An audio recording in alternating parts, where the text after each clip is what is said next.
The sea does not keep its secrets. It swallows them, digests them, and spits them back out as whispers on the wind. During the Second World War, the oceans became the world's largest graveyard. More than 3,500 merchant ships and over 1,500 warships were lost. That's millions of tons of steel and hundreds of thousands of souls sent to the bottom. But did they all stay there? Sailors are a superstitious lot for a reason. They live on a frontier between our world and another, a world of crushing pressure, absolute darkness, and things we can't explain. They tell stories of ships seen where they shouldn't be, stories of voices heard on dead radios, stories of metal groaning with a life it no longer has. Are these just tales spun on long, lonely watches? Or is it possible for a ship, a great steel beast forged in fire and war, to have a ghost? Can the trauma of a battle be so intense that it leaves a scar not just on history, but on the very fabric of the ocean itself? Number 21. Why do they say a cursed U-boat still hunts its own? The story of the German submarine U-65 is strange because its ghost story began before it was even a ghost. This type IXB U-boat was launched in 1939, right as the world was tearing itself apart. From the very beginning, things were wrong.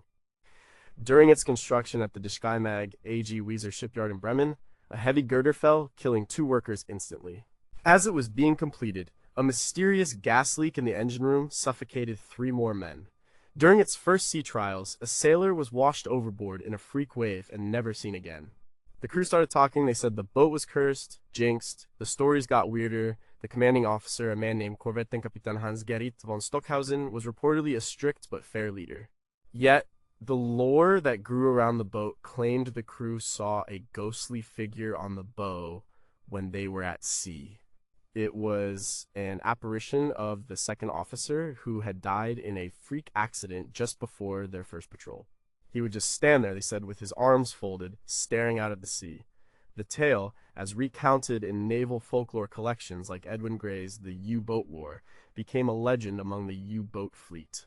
Their morale on U-65 was apparently terrible. Men refused to go into certain compartments alone. They heard things. Whispers in the pipes. Things came to a head when an explosion in the torpedo room killed the watch officer. The captain himself was nearly killed in an aerial attack that left him with a severe head injury. The boat limped back to port, and the crew was given leave. A naval psychologist was allegedly brought in to speak with the men, a highly unusual step documented by historians like Clay Blair in Hitler's U-Boat War. They all told the same story: the ghost, the curse. The high command, of course, dismissed it, but they did perform a full exorcism on the submarine before assigning a new captain and crew. It didn't work. On July 15, 1941, the British warship HMS Petunia was on patrol in the North Atlantic. Its captain, J.M. Money, reported seeing a German U-boat on the surface. It wasn't moving, it wasn't responding to signals. Through his binoculars, he saw a single figure standing on the conning tower. Believing it was a trap, he gave the order to ram and fire depth charges. But before they could reach it, the U-boat exploded in a massive fireball for no apparent reason. There were no survivors. The British report was clear: the submarine seemed to self-destruct.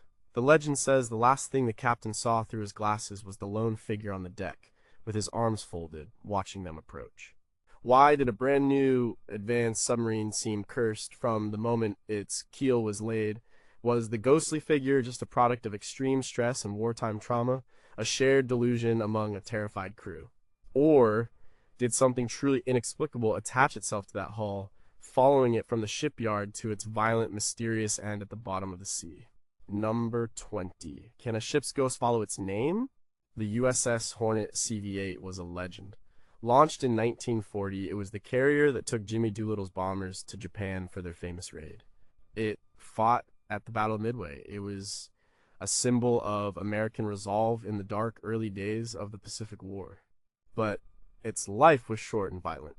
On October 27, 1942, during the Battle of the Santa Cruz Islands, it was hammered by Japanese dive bombers and torpedo planes. The crew fought desperately to save the ship. Fires raged. The deck was a twisted wreck. After absorbing more than 15 bomb and torpedo hits, the order was given to abandon ship. Over 140 of her crew went down with her. American destroyers tried to scuttle the burning hulk, pumping hundreds of shells and 9 torpedoes into it. But the Hornet refused to sink. It just burned. Eventually, Japanese destroyers found the floating wreck and finished the job with their own torpedoes.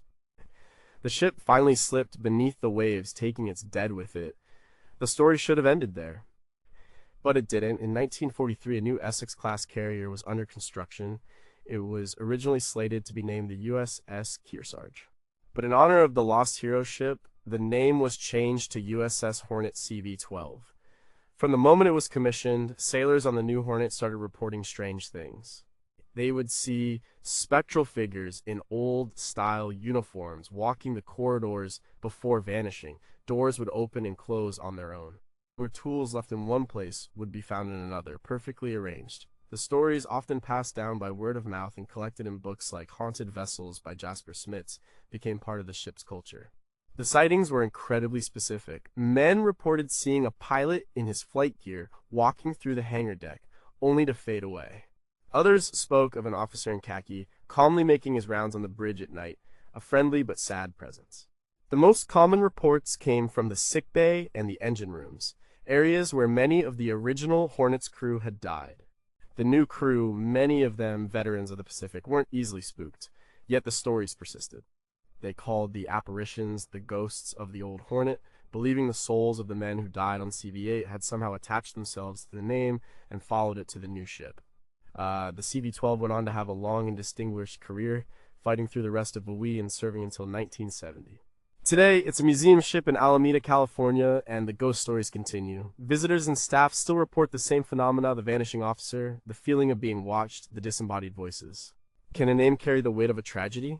Did the souls of the men who died defending the first Hornet refuse to let go, finding a new home in the steel hull of its successor? Is it simply that the legacy of such a famous and tragic ship inspires the imagination of every sailor who walks its decks? Number 19. What happens when a ship becomes a nuclear ghost? The Prinz Eugen was a German heavy cruiser. It was a beautiful, powerful ship. It was also incredibly lucky, or perhaps something else entirely. It sailed alongside the mighty Bismarck during the Battle of the Denmark Strait in May 1941.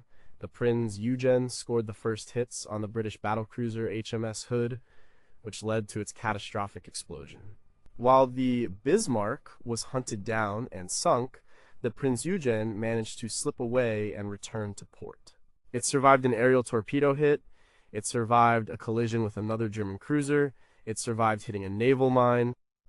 It was one of the very few major German warships to survive the entire war. After Germany's surrender, the ship was handed over to the United States as a war prize. The U.S. Navy was fascinated by its advanced German engineering, particularly its radar systems. But its main purpose in their hands was much grimmer. In 1946, the Prinz Eugen was sent to the Pacific to be a target. It was destined for Operation Crossroads, the first post-war nuclear bomb tests at Bikini Atoll. The ship was anchored among a fleet of 95 other target vessels. It survived the first atomic bomb test, able, an airburst, with only minor damage. Then came Baker, an underwater detonation. This test was devastating. It sent a column of radioactive water and seabed into the air, drenching the entire target fleet in a toxic rain. The Prinz Eugen, though heavily damaged and now dangerously radioactive, still floated. It had survived 2 atomic bombs. Towed to Kwajalein Atoll, the ship was too contaminated to be properly repaired or even scrapped. It was a ghost ship, not of the supernatural kind, but a nuclear one. It sat in the lagoon, glowing with an invisible poison. For months, it slowly took on water from small leaks caused by the Baker blast. No one could get close enough to patch them. On December 22nd, 1946, the lucky ship's luck finally ran out. It capsized and sank in the shallow water of the lagoon, and there it remains today. A partial wreck with its stern and propellers sticking out of the water, a permanent rusting memorial. It is still radioactive. The historian Ingo Bauernfeind, in his book Prinz Eugen, details the ship's entire life and strange afterlife. Divers can explore the wreck, but they must be careful. The ship is a tomb, not of men, but of atomic energy. It is a ghost from a war that ended, sacrificed to a new kind of war that was just beginning. Did the ship's incredible luck finally run out, or was it simply a matter of physics? Is the Prinz Eugen a ghost of WWII, or is it the first ghost of the Cold War? and what secrets of the atomic age are still locked away in its contaminated steel skeleton at the bottom of Kwajalein Lagoon. Number 18. Did a submarine's crew vanish into thin air? The French submarine Surcouf was a monster. When it was launched in 1929, it was the largest submarine in the world. It was a cruiser submarine designed for long-range patrols and commerce raiding. It was armed with two 8-inch naval guns and a watertight turret, a feat of engineering for the time. It even had a small hangar that could hold a reconnaissance floatplane. It was a unique and formidable weapon. When France fell in 1940, the Surcouf was in Brest and managed to escape to a British port. Its story from then on is shrouded in mystery and controversy. The relationship between the Free French forces and the British was tense. There were arguments over command, and some historians, like James Rusberger in Who Sank Surcouf, suggest there was deep mistrust on both sides. On the night of February 18, 1942, the Surcouf left Bermuda, bound for the Panama Canal. It was never seen again. All 130 men on board vanished. The official explanation is that it was accidentally rammed and sunk by the American freighter Thomson Likes in the moonless, blacked-out waters of the Caribbean. The freighter reported hitting something small and submerged, but saw no lights and heard no cries for help. It was wartime, and they continued on their way. The location fits, the timing fits. It seems like a tragic but straightforward accident. But the story started almost immediately. The official French report, issued by the Free French government in exile, blamed the American freighter. But no wreckage of the Surcouf has ever been found. Not a single body, not a single piece of debris. The largest submarine in the world simply disappeared. This lack of evidence has fueled countless alternative theories. Some say it was sunk by a German U-boat. Others whisper of a mutiny on board. One of the most persistent theories is that it was sunk deliberately by either the British or the Americans, who feared its powerful guns might fall into the wrong hands, or that its crew had divided loyalties. The mystery deepens when you consider the rumors of what the Surcouf was carrying. Some claim it was loaded with a large portion of the French national gold reserve, spirited out of the country before it fell. The idea that a treasure-laden submarine was secretly sunk by its allies is a powerful one. The story of its disappearance remains one of the most enduring naval mysteries of the war. Was the Surcouf's end a simple, tragic accident in the dark, a victim of the very blackout conditions meant to protect it? Or did the giant submarine, filled with a distrusted crew and a rumored treasure, meet a more sinister end? And why has not a single trace of this massive underwater cruiser ever been found? In number 17, how can a ship be frozen in time? The SS Baychimo wasn't a warship, but its story is one of the greatest ghost ship legends of all time, and it played out right through the war years.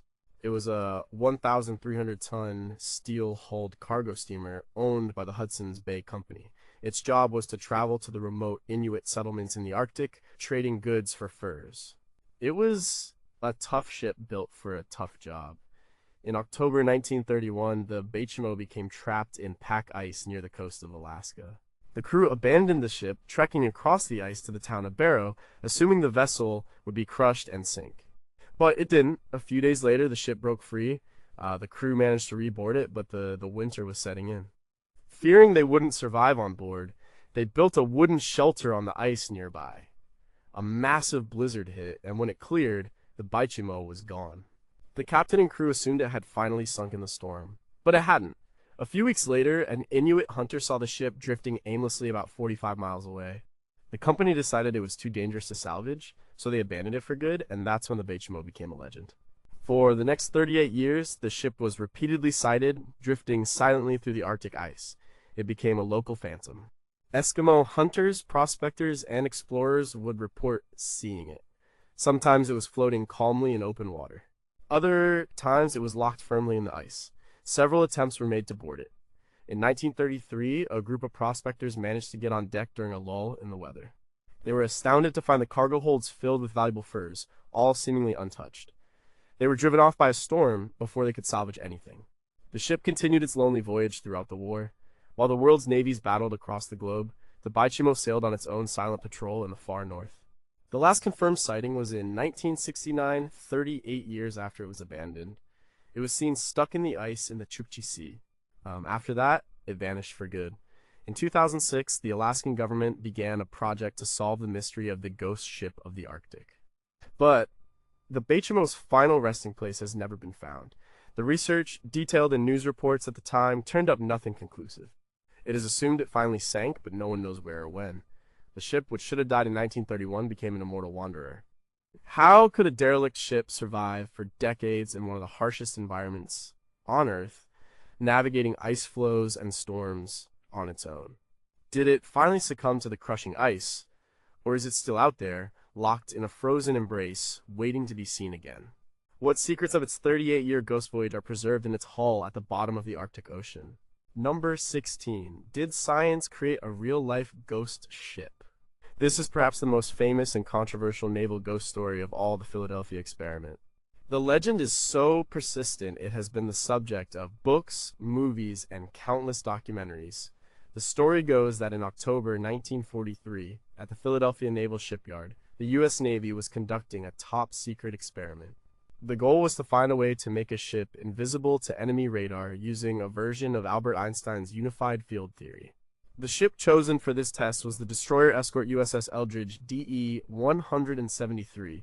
According to the tale, when the powerful electromagnetic generators were turned on, something went terribly wrong.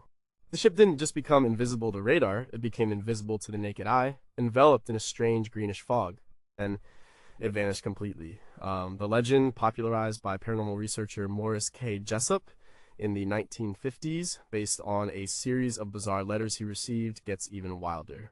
It claims the Eldridge was teleported from Philadelphia to Norfolk, Virginia, over 200 miles away. It was allegedly seen there for a few minutes by sailors on the merchant ship SS Andrew Furuseth, before vanishing again and reappearing back in Philadelphia. The human cost was said to be horrific. When the ship returned, some crew members were supposedly fused to the steel bulkheads, half living, half dead.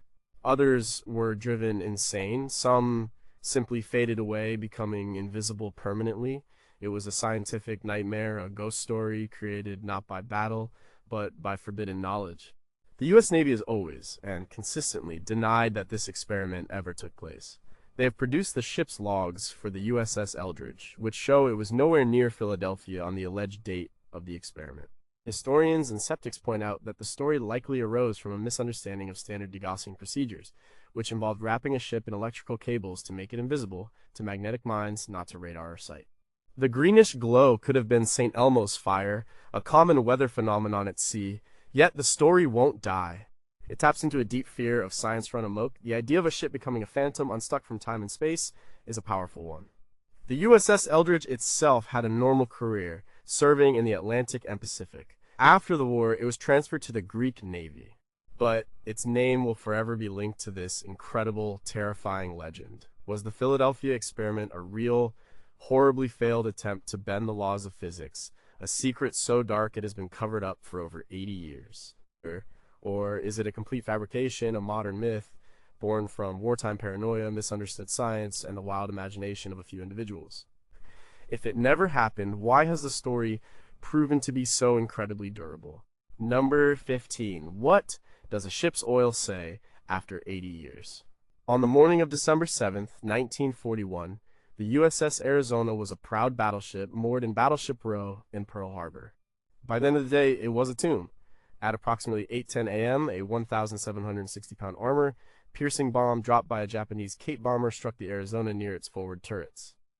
It penetrated the armored deck and detonated in the forward ammunition magazine. The resulting explosion was catastrophic. It lifted the massive battleship out of the water and broke its back. The fires burned for 2.5 days. It was too badly damaged. It was left where it lay, a permanent memorial to the attack. In 1962, the USS Arizona Memorial was built over the wreck. It is a hallowed place visited by millions, and it is here that the ghost story becomes tangible. From the wreck, even today, small drops of oil leak to the surface. One by one, they rise from the submerged hull, creating a rainbow sheen on the water. They are known as the Tears of the Arizona, or Black Tears.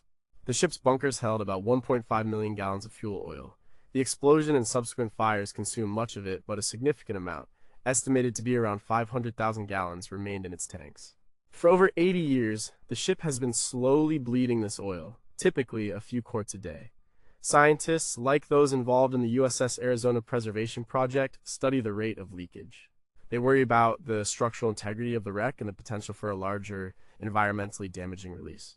But to visitors and survivors, the oil is something more. It's a physical manifestation of the ship's spirit. It's a sign that the ship is still alive, in a way. It's a constant, visible reminder of the life that was violently extinguished that day. Some legends say the tears will continue to fall until the last survivor of the Arizona's crew has passed away. As of late 2023, only a handful of survivors remain. The question of what will happen to the tears after they are gone is a poignant one. The science is clear, it's corrosion and physics, but the feeling it evokes is something else entirely. It feels like a heartbeat, like a slow, sad, 80-year-long heartbeat. Are the tears of the Arizona just the result of inevitable decay, a simple scientific process of rust and oil viscosity? Or can a national tragedy imbue a physical object with a kind of life, a way to communicate its sorrow across the decades? What will it mean for Pearl Harbor when the day comes that the last tear falls? Number 14. Could a lone, heroic ship haunt the deepest ocean? The battle off Samar on October 25th, 1944, was one of the most lopsided naval engagements in history. A small American task force of escort carriers and destroyers, known as Taffy 3, found itself facing the main Japanese battle fleet, including the massive battleship Yamato. It should have been a slaughter. It was the ultimate David versus Goliath story on the high seas. Leading the charge against the Japanese behemoths was the tiny Fletcher-class destroyer USS Johnston DD 557, commanded by the incredibly brave Commander Ernest E. Evans. Evans, without waiting for orders, immediately turned his ship towards the enemy and attacked. The Johnston laid a smokescreen to protect the vulnerable carriers and charged headlong into a fleet that vastly outgunned it, its 5-inch guns blazing at battleships with 18-inch cannons. The Johnston fought for over 2 hours, absorbing crippling hits, its crew fighting with almost suicidal courage. Evans himself was, severely wounded, finally surrounded and wrecked. The Johnston sank. Of its crew of 327, only 141 survived. Evans went down with his ship. For decades, the Johnston was lost. It was a heroic memory, a name in the history books, but its physical location was unknown, somewhere in the vast, deep Philippine Trench. Then, in 2019, the research vessel RV Petrel, owned by the late Paul Allen, found a debris field believed to be the Johnston. But the main wreck was too deep for their remotely operated vehicle ROV to reach. In March 2021, explorer and former naval officer Victor Vescovo, using his deep submergence vehicle limiting factor, made history. He located and surveyed the main wreck of the USS Johnston at a depth of 21,180 feet. It is the deepest shipwreck ever found. The footage he brought back was breathtaking. The ship is broken in two, but is remarkably intact. You can see the gun mounts, the torpedo tubes, even the hull number 557. It sits upright on the seabed, a silent monument in the crushing dark. There it rests, a ghost ship in the truest sense, haunting the deepest, most inaccessible part of our planet. The discovery, documented in major news outlets worldwide, brought a final, poignant chapter to the ship's story. Is the USS Johnston simply a piece of preserved history at the bottom of the sea, a testament to the incredible bravery of its crew? Or does the spirit of such a heroic vessel, a ship that fought with more heart than steel, leave an imprint on its final resting place? In the absolute silence and darkness of the abyss, does the echo of that desperate, courageous battle still linger around its silent hull? Number 13. Can thousands of lost souls create a ghost fleet? The Wilhelm Gustloff was not a warship. It was a German cruise liner launched in 1937. It was a symbol of the Strength Through Joy program, a beautiful white ship designed for peaceful voyages. But when the war came, its role changed. It became a hospital ship, then a barracks for submarine trainees. By January 1945, its final and most tragic role was as a refugee transport. With the Red Army advancing across Eastern Europe, a massive sea evacuation of German civilians and military personnel, called Operation Hannibal, was underway. On January 30th, 1945, the Wilhelm Gustloff left the port of Gdynia packed with refugees. Officially, there were about 6,000 people on board. But recent research, like that presented in Heinz Schon's book SOS Wilhelm Gustloff, suggests the true number was over 10,000. It was a cold, dark night on the Baltic Sea. The ship was spotted by the Soviet submarine S-13, commanded by Alexander Marinsko. He fired 3 torpedoes. All 3 hit their mark. The panic on board was indescribable. The ship, never designed for such a crowd, had too few lifeboats and safety equipment. It sank in less than an hour. The water was near freezing. The death toll was staggering. It is estimated that over 9,000 people died, including thousands of women and children. It remains the single deadliest maritime disaster in history, with a loss of life 6 times greater than the Titanic. Because the event was a German tragedy at the end of a war they had lost, it was largely forgotten by history for decades. But locally on the Baltic coast, it became a source of ghost stories. Fishermen for years have reported strange occurrences in the area where the Gustloff went down. They speak of hearing cries for help carried on the wind when no one is there. They report seeing strange lights under the water. The most persistent legend is that of a ghost fleet of spectral lifeboats filled with the lost souls of the refugees, forever searching for a shore they will never reach.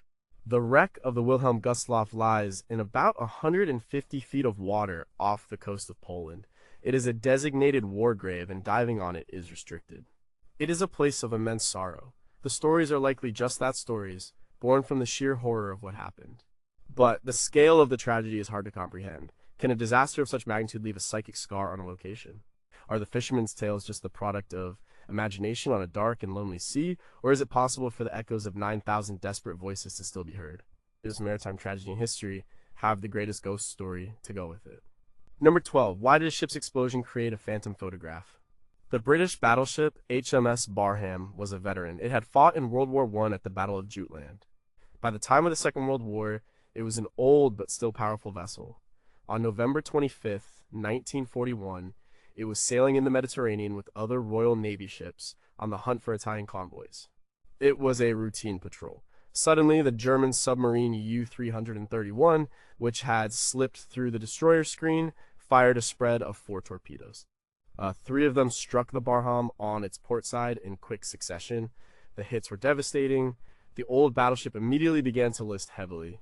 It all happened incredibly fast. The order to abandon ship was given, but there was no time. In just 4 minutes, HMS Barham rolled over completely onto its side. And then the unthinkable happened. As the ship was capsizing, its main ammunition magazines exploded in a colossal fireball. The force of the blast was so immense that it tore the ship apart. The entire event was captured on film by a cameraman, John Turner, from the deck of the nearby HMS Valiant. The footage is one of the most shocking and dramatic naval clips ever recorded. You can see the ship rolling, the crew scrambling on its hull, and then the massive, horrifying explosion. Of the 1,184 men on board, 862 were killed. The ghost story of the Barham is tied directly to this film. The footage was processed and shown to the Admiralty, but according to naval legend, when they examined the film frame by frame, they saw something impossible. In the split second of the explosion, as the ship was disintegrating, some claimed they could see the ghostly, transparent image of the Barham itself, whole and undamaged, floating in the smoke and fire above the wreck. It was as if the ship's spirit, or etheric double, was being violently ripped from its physical body. This story circulated among Royal Navy sailors for years. Of course, there's no official record of this. Skeptics would say it's a classic case of pareidolia, the human brain seeing patterns in random shapes, like seeing a face in the clouds, or in this case, a ship in a cloud of smoke. The trauma of watching the film, knowing the human cost, could easily lead one's mind to see things. The film itself is real and is easily found in historical archives. It is a horrifying testament to the violence of naval warfare. But the ghost ship in the frames remains the stuff of legend. Was the spectral image of the Barham just a trick of smoke and light, interpreted by minds grappling with an unimaginable horror? Or did the catastrophic instantaneous destruction of the ship and over 800 men actually leave a momentary, visible, psychic imprint? Could a ship's ghost be captured on film? Or number 11, who was the lonely ghost of Lady Lex? The USS Lexington CV-2, affectionately known as Lady Lex, was one of America's first aircraft carriers. Originally laid down as a battlecruiser, she was converted into a carrier in the 1920s. She was a grand, beautiful ship, a beloved part of the pre-war Navy. When war came to the Pacific, Lady Lex was in the thick of it. In May 1942, she was a key part of the American force at the Battle of the Coral Sea, the first naval battle in history where the opposing ships never saw each other. During the battle, on May 8th, the Lexington was hit by 2 torpedoes and 2 bombs. The crew fought heroically to control the damage and put out the fires. They even managed to continue landing aircraft. It seemed they might save the ship, but underground aviation fuel vapors were leaking into the ship's ventilation systems. A spark from an unattended generator ignited the fumes, causing a massive secondary explosion. The fires became uncontrollable. The captain, Frederick C. Sherman, had to make the heartbreaking decision to abandon ship. Over 2,700 crewmen were rescued, a testament to the orderly evacuation. After the survivors were clear, an American destroyer was ordered to sink the still-burning carrier to prevent it from falling into enemy hands. It took 5 torpedoes to finally send Lady Lex to the bottom, but her story didn't end there. Sailors who served on her and who went on to serve on other ships began to tell stories. They spoke of a particular ghost, one they all seemed to know. He was described as a young man, an engine room crewman with red hair. He would be seen in the engine rooms of other carriers, particularly the new USS Yorktown CV-10, which had many former Lexington crew members. He would appear, help out with a task, offer a piece of advice, and then simply vanish. He was a helpful, reassuring presence. The legend, as recounted by naval historians like Edwin P. Hoyt in Blue Skies and Blood, was that this was the spirit of a crewman who had died deep in the engineering spaces of the Lexington, a man who loved his ship and his job so much that he couldn't let go. He just wanted to keep serving, to keep the engines running, even after death. They called him Charlie. The wreck of the USS Lexington was lost for 76 years. In 2018, Paul Allen's RV Petrel expedition found it nearly 2 miles deep in the Coral Sea. The wreck is in astoundingly good condition. With aircraft still visible in the hangar bay, it's a preserved tomb. Is Charlie just a comforting sailor's yarn, a way for men to cope with the loss of their ship and their comrades in a chaotic war? Or could the spirit of a dedicated young sailor be so tied to his duty that he continues to stand watch on the ships that followed his beloved Lady Lex? Does the discovery of the wreck finally give him, and the 216 men lost with him, a place to rest? Number 10. Did a mad captain and his ghost crew sail a ghost ship? The story of the Dutch ship Orang Medan is a staple of maritime ghost lore, but its connection to the war is what makes it truly eerie. The tale is set in the late 1940s, just after the world had been shattered by conflict. The seas, particularly in the Dutch East Indies, now Indonesia, were still chaotic. The story begins in June 1947, or possibly February 1948. The records are fuzzy. An SOS message was picked up by multiple ships in the Strait of Malacca. The message was frantic and broken. It came in Morse code. SOS, from Orang Medan, we float. All officers, including captain, are dead in chart room and on the bridge, probably whole crew dead. This was followed by a jumble of unreadable code, and then 2 final, chilling words, I die. Then, silence. A nearby American merchant ship, the Silver Star, triangulated the position and steamed towards the Orang Medan. They found the ship adrift and eerily quiet. There was no sign of damage. When they hailed the ship, there was no response. The captain of the Silver Star assembled a boarding party. What they found on board has become the stuff of legend. The entire crew of the Orang Medan was dead. Their bodies were scattered all over the ship ring, on the bridge, in the chart room, in the boiler room. But there was something terribly wrong. Their eyes were wide open, their faces frozen in expressions of absolute terror, their arms outstretched as if fending off an unseen attacker. The ship's dog was also dead, snarling at the sky. Yet, there were no visible injuries on any of the bodies. The ship's doctor, who was part of the boarding party, noted the bodies were decomposing at an unnaturally rapid rate in the intense tropical heat. A strange, unnatural chill was felt in the air, despite the blistering sun. The captain of the Silver Star decided to tow the ghost ship to a nearby port. But as they were attaching the tow lines, smoke began to pour from the Orang Medan's cargo hold. The boarding party scrambled back to their own ship, just moments before the Orang Medan exploded with such force that it was lifted out of the water before sinking without a trace. What happened on that ship? The most common theory is that it was illegally transporting a deadly nerve agent, perhaps leftover chemical weapons from the war, such as sarin or taboon. A leak could have killed the crew instantly, and the unstable chemicals could have later reacted with seawater to cause the explosion. Author Vincent Gaddis, who popularized the story in the 1960s, leans towards this explanation. But there's a problem. No official record of a ship named Orang Medan has ever been found in any maritime registry, including Lloyd's of London. Was the Orang Medan a real ship, part of a top-secret, post-war smuggling operation, its records erased to cover up a horrific accident? Or is the entire story a work of fiction, a perfect ghost story created and passed on by sailors? And if it was real, what unseen horror could possibly leave an entire crew dead with looks of pure terror on their faces? Number 9. What did the five brothers see in the water? The story of the USS Juno CL-52 is one of the most heartbreaking personal tragedies of the entire war. The light cruiser was commissioned in February 1942 and had a short, brutal life. Its story is inextricably linked to five brothers from Waterloo, Iowa, the Sullivan brothers. George, Francis, Joseph, Madison, and Albert Sullivan insisted on serving together on the same ship, a request that was granted by the Navy.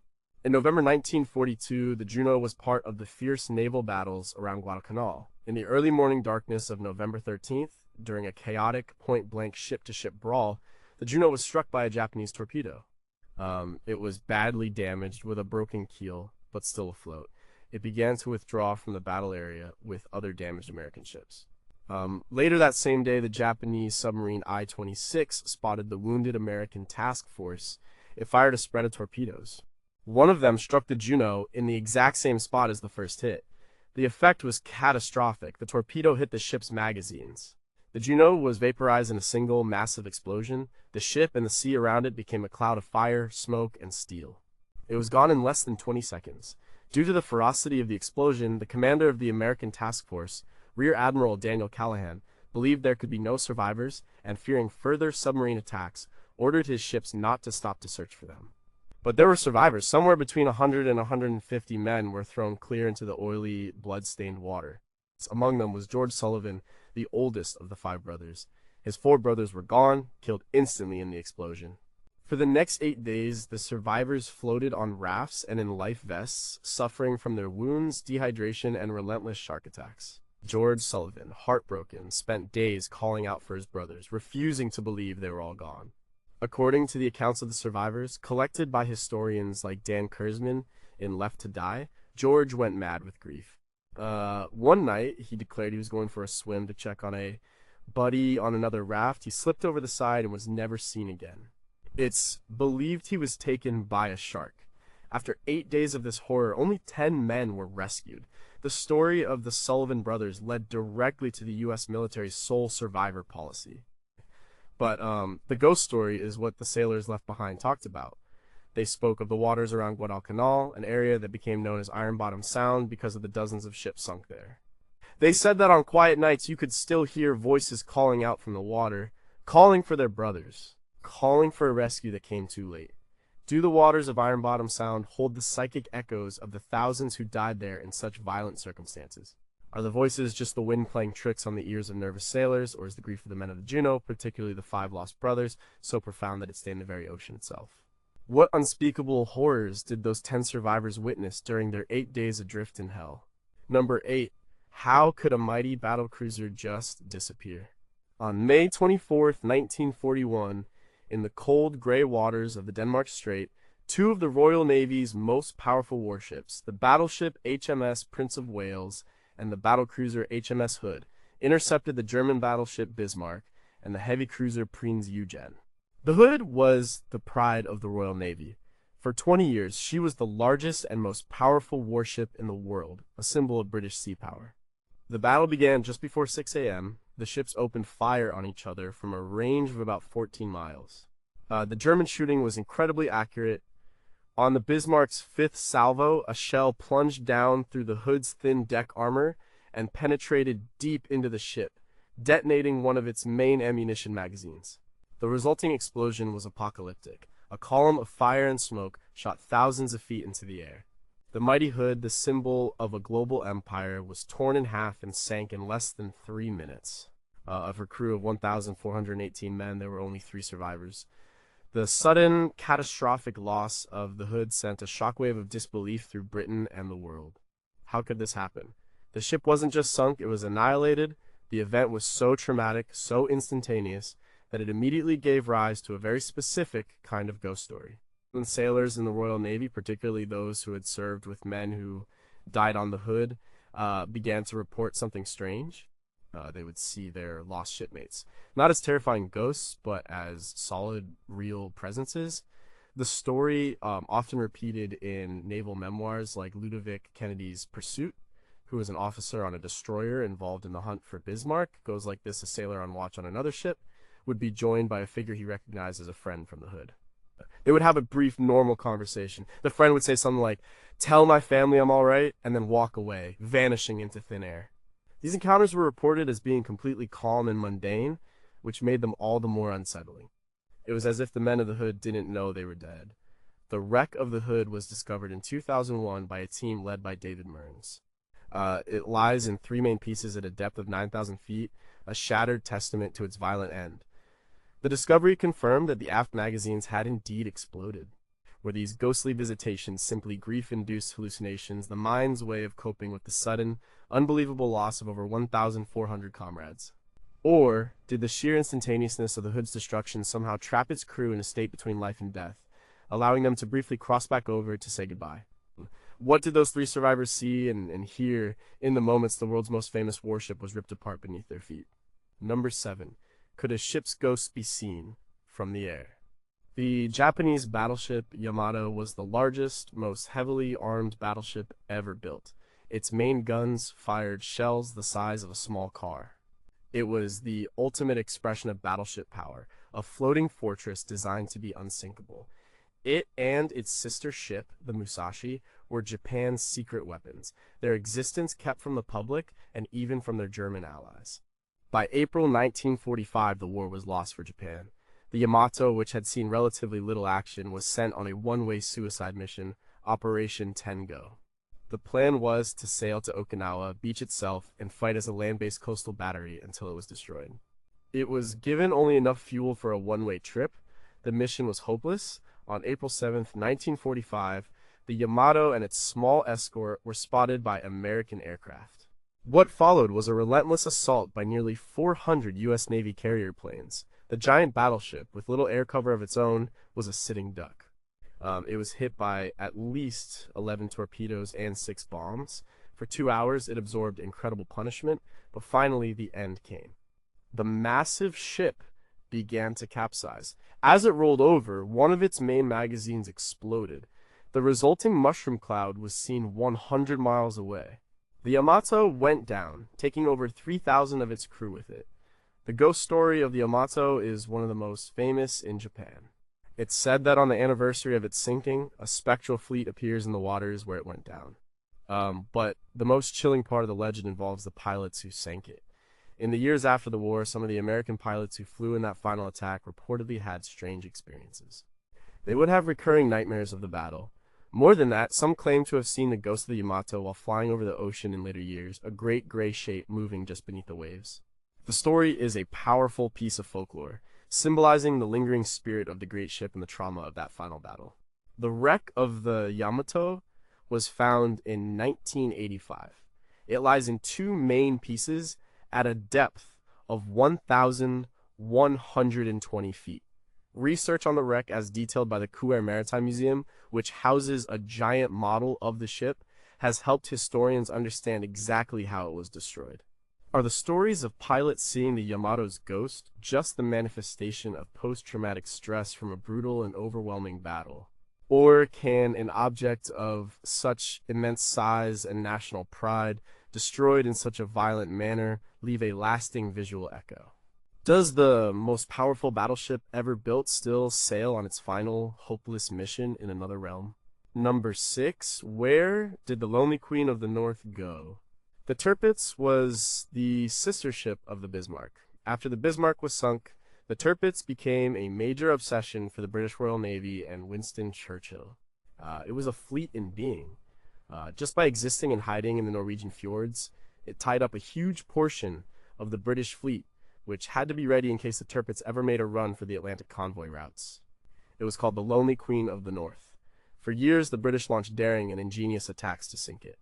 They used midget submarines, the X-craft, they used carrier-based bombers. Finally, they turned to the Royal Air Force's Lancaster bombers, armed with massive 12,000-pound tallboy earthquake bombs. On November 12, 1944, in a fjord near the Norwegian city of Tromsø, they found their target. The Lancasters dropped their bombs. 2 of them scored direct hits. A third near miss blew out a large section of the hull. One of the hits penetrated the armor and caused a massive internal explosion in a magazine. The Tirpitz, the beast that had haunted the Royal Navy for 3 years, capsized and sank in the shallow water. Between 950 and 1,204 of her crew were killed. The wreck lay there upside down for years after the war. A salvage operation began in 1948 and continued for almost a decade, with the wreck being slowly cut up for scrap metal. But the workers on the salvage site started reporting strange things. They heard noises from within the sealed, empty hull. They felt sudden, inexplicable cold spots. They had the constant feeling of being watched by unseen eyes. The locals in Tromsø, as documented in historical accounts of the region, had their own stories. They would see strange lights moving around the wreck site at night. The most enduring ghost story, however, comes from the pieces of the ship itself. The high-quality steel from the Tirpitz's armor was sold off and used for other purposes. One story claims that a Norwegian company bought a large amount of the steel to make tools and agricultural equipment. But the farmers who bought these tools complained. They said that at night, in their barns, the tools would glow with a faint, eerie light and emit a low humming sound like the engines of a great ship. The story became a piece of local folklore, a belief that the spirit of the mighty warship lived on in the very metal of its body. Is it possible for an object to absorb the intense energy of its life and violent death, and retain it even after being broken apart? Were the stories of glowing farm tools just a rural legend, or did the steel of the Tirpitz carry a ghostly radiation from its years as the Lonely Queen of the North? How many pieces of this haunted battleship are still out there in the world, disguised as everyday objects? Number 5, why do sailors still see a man in khaki on the bridge? This is a story about the ship that refused to die, and the ghosts that refused to leave. The USS Hornet CV-12 was the successor to the legendary CV-8, which was lost in 1942. The new Hornet was commissioned in 1943 and quickly built a fearsome reputation of its own. It fought in nearly every major Pacific campaign in the last 2 years of the war. Its planes shot down more enemy aircraft and sank more enemy ships than any other U.S. carrier. The ship was hit by a kamikaze and survived a typhoon that peeled back 25 feet of its flight deck. It just kept fighting. After the war, it served in Vietnam and recovered the Apollo 11 and 12 astronauts after their moon landings. It was decommissioned in 1970 and was destined for the scrapyard, but a dedicated group saved it, and it is now a museum ship in Alameda, California. And it is considered one of the most haunted warships in the world. The stories are numerous and consistent. Staff and visitors report seeing full-bodied apparitions of sailors in World War II era uniforms walking the decks. They hear disembodied voices giving orders. Doors open and slam shut. Tools disappear and reappear. The ship is a hotbed of paranormal activity, which has been documented by countless paranormal investigation teams and featured on television shows. The ship itself leans into this reputation, hosting popular overnight ghost hunts. Many of the stories center on specific areas linked to the ship's violent past. The sickbay, where so many men died or were treated for horrific injuries, is a focal point. Visitors report feeling cold spots and hearing the sounds of men moaning in pain. The engine room is another, with reports of a spectral engineer who still makes his rounds. But the most famous ghost is that of an officer, always seen in his khaki uniform, calmly walking the bridge or the admiral's quarters. He is a solid-looking figure who acknowledges people with a nod before fading away. The sheer volume of reports from unrelated people over many years is what makes the Hornet's case so compelling to paranormal researchers. They argue that the intensity of the ship's wartime service, the constant state of high alert, the fear, the triumph, and the death has been imprinted onto the very structure of the vessel. The steel itself seems to hold a memory. Are the hauntings on the USS Hornet simply the product of a spooky environment and the power of suggestion amplified by the museum's own marketing? Or did the souls of some of the men who served and died on this legendary ship decide to never leave their post? Who is the calm, mysterious officer who still stands watch on the bridge of his ghost ship? Number 4. Did the world's first escort carrier leave a warning? HMS Audacity was a strange and revolutionary ship. It began life as the MV Hanover, a captured German merchant vessel. In 1941, the British were desperate for air cover for their Atlantic convoys, which were being decimated by U-boats and long-range Focke-Wulf Condor aircraft. The idea was born to take a merchant ship, put a flat wooden flight deck on top, and use it as a tiny aircraft carrier. The Audacity was the very first of these escort carriers. It was a crude, experimental ship, but it worked. With just 6 small Grumman Martlet fighter planes, the Audacity provided crucial air cover for convoy HG-76 in December 1941. The convoy was stalked by a large U-boat Wolfpack. The Audacity's planes were a game-changer. They spotted U-boats, forced them to submerge, and shot down several of the Shadow and Condor aircraft. The ship's commander, Captain D.W. McKendrick, was aggressive and brilliant. He proved the escort carrier concept was a success. But on the night of December 21st, the Wolfpack closed in. The Audacity was torpedoed by the U-751. The hit was bad, but the ship was still afloat. McKendrick turned the ship into the wind to try and launch his last 2 planes, but a second torpedo struck, hitting the aviation fuel storage. The ship exploded in a ball of flame and sank quickly. Captain McKendrick and 72 of his men were killed. The ghost story of the Audacity is one of a phantom warning. In the years that followed, as hundreds of new, more sophisticated escort carriers joined the Battle of the Atlantic, a legend emerged among their crews. It was said that on very dark nights, in areas known for heavy U-boat activity, a ship would sometimes appear on the radar that wasn't there. It would be the size and shape of an early escort carrier. Sometimes, lookouts would see a burning ship on the horizon, only for it to vanish when they got closer. The legend claimed it was the ghost of the Audacity, the mother of all escort carriers, still on patrol. It was seen as a warning. When the Audacity appeared, it meant a Wolfpack was near. It was a ghostly guardian angel for the convoys it was designed to protect. The story, like many sea tales, has no hard evidence, but it was a powerful piece of folklore in a navy fighting a long, brutal, and nerve-wracking campaign. Was the spectral Audacity just a radar ghost, a known atmospheric phenomenon that can create false echoes? Or was the spirit of this pioneering ship lost in the very battle it was created to win, so strong that it continued to sail the Atlantic, a fiery warning to those who followed in its wake? What became of the wreck of the first ever escort carrier? And what secrets of that desperate battle does it still hold? Number 3, what did the men of the Indianapolis see in the water? The story of the USS Indianapolis is one of the most terrifying survival at sea stories in naval history. On July 30th, 1945, just days after delivering key components for the first atomic bomb to the island of Tinian, the heavy cruiser was sailing unescorted in the Philippine Sea. It was struck by 2 torpedoes from the Japanese submarine I-58. The ship sank in just 12 minutes. Of the 1,195 men on board, about 900 made it into the water. Their ordeal was just beginning. Due to a series of communication blunders, the Navy did not know the Indianapolis was missing.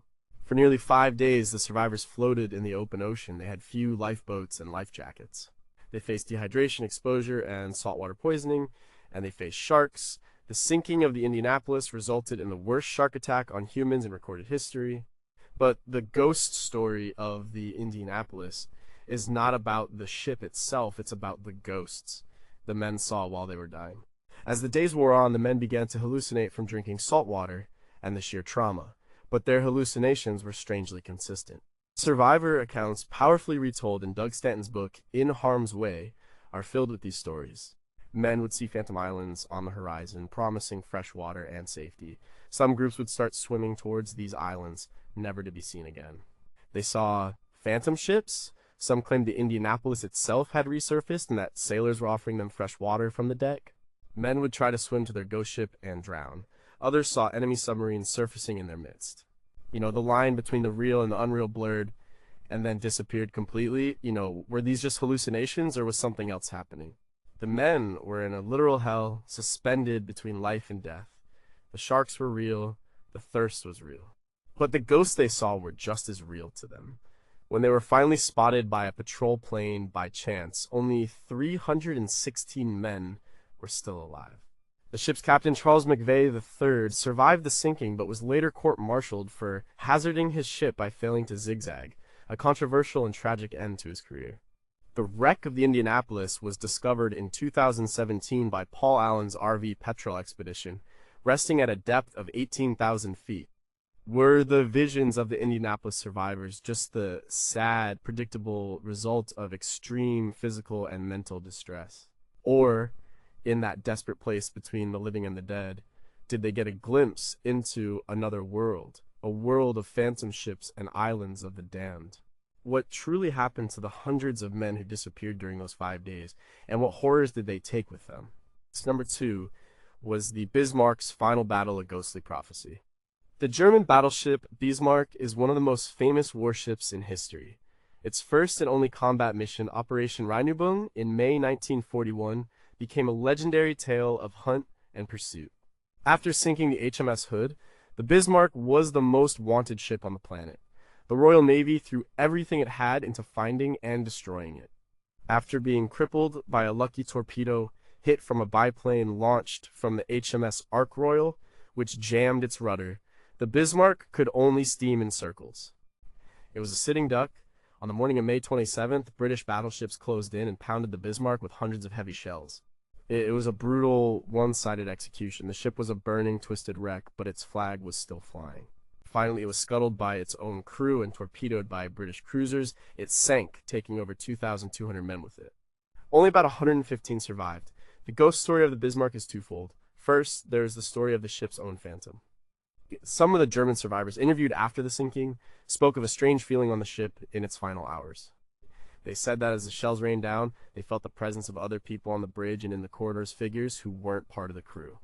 They described them as ghosts of old German sailors from a bygone era come to witness the end of Germany's greatest battleship. The second part of the legend is more well known. It's the story of the ghost of the Bismarck seen by Allied sailors. For years after its sinking, sailors on convoy duty in the North Atlantic reported seeing a massive gray warship on the horizon, matching the description of the Bismarck, often on the anniversary of its sinking. It would appear in the fog, sail silently for a few minutes, and then vanish. It was never aggressive. It was just there, a spectral monument on its own graveyard. The wreck of the Bismarck was found in 1989 by Dr. Robert Ballard, the same explorer who found the Titanic. It sits upright at a depth of nearly 16,000 feet, remarkably intact despite the pummeling it took. Ballard's survey showed that the ship was almost certainly scuttled by its crew, as the torpedo hits alone were not enough to sink it. The ship chose its own final resting place. Did the crew of the Bismarck, facing certain death, experience a mass hallucination, seeing the ghosts of their naval ancestors? Or does a ship with such a powerful identity, a symbol of national pride, actually have a spirit that can be witnessed by those who created it? And are the sightings of its ghosts in the Atlantic just sailors' tales? Or is the mighty ship still sailing on its final doomed patrol? Number 1, are the ships still fighting in Iron Bottom Sound? There is a stretch of water in the Solomon Islands between Guadalcanal, Savo Island, and Florida Island that has a more ominous name, Iron Bottom Sound. It earned this name during the brutal Guadalcanal campaign of 1942 to 43. In a series of more than a half-dozen major naval battles and countless smaller skirmishes, the waters here became the final resting place for nearly 50 Allied and Japanese warships. It is one of the densest concentrations of shipwrecks in the world. The fighting here was at night, at close quarters, and it was utterly savage. Ships like the USS Juneau, the USS Astoria, the Humascambra, the Japanese battleship Hei, and dozens of others went to the bottom, often with catastrophic loss of life. The Sound is a massive underwater graveyard. The ships are still there, tombs of steel holding the remains of thousands of young men. And ever since the war, this place has been considered haunted. Not by a single ghost ship, but by the ghosts of an entire war. On local islanders and modern-day sailors who pass through the area report a catalog of strange phenomena. They see unexplained lights on the water at night, like the signal lamps of ships that no longer exist. They hear the sounds of explosions and the grinding of metal carried on the wind, even on perfectly calm nights. Some have reported seeing entire battles replayed in front of them, fleets of spectral ships firing ghostly broadsides at each other before fading into the morning mist. The area is a popular if somber, destination for scuba divers, and the divers have their own stories. They speak of hearing voices inside the wrecks, of feeling the sudden, bone-chilling presence of someone watching them from a dark companionway. They report seeing spectral figures in uniform, still at their battle stations, deep inside the rusted-out hulls. The sheer weight of death and violence in such a concentrated area, according to paranormal theory, has created a massive residual haunting, a place where the echoes of the past are trapped and replay themselves over and over again. The work of Dr. Robert Ballard, who has surveyed many of the wrecks here, has given us clear images of these silent graves, making the stories all the more poignant. Is Iron Bottom Sound just a place with a dark history, where the imagination can run wild in the tropical darkness? Or did the sheer concentrated violence of the naval battles of Guadalcanal tear a hole in the fabric of reality, creating a place where the past is not truly past? Are the thousands of young men who died here still fighting their war, night after night, in the dark waters of a haunted sea?